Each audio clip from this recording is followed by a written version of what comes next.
अस्सलाम वालेकुम, आप देख रहे हैं 39 न्यूज़। नजर डालते हैं आज की न्यूज़ पर। जी, ब्रसल्स में Jammu Kashmir liberation front Belgium branch की जानिब से इंसानी हकूक़ के आलमी दिन की मुनासबत से यूरोपियन पार्लियामेंट के सामने एक एहतजाजी मुजाहरा किया गया।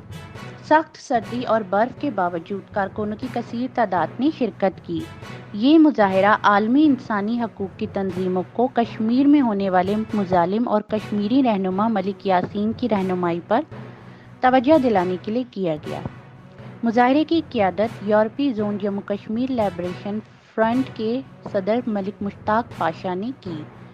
मुजाहिरीन ने कतबे भी उठा रखे थे जिन पर नारे दर्ज थे।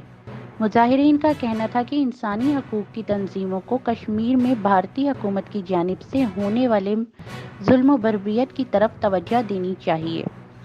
हिंदुस्तान कश्मीर में मुसलसल इंसानी हकूक़ की खिलाफ वर्जियाँ कर रहा है।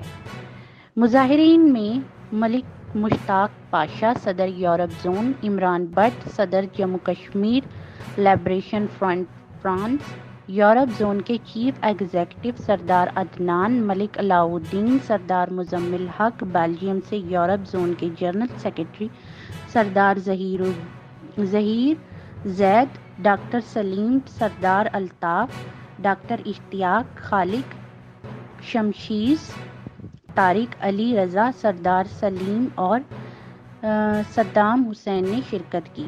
सदर वहीद 39 न्यूज़ लाहौर। जी।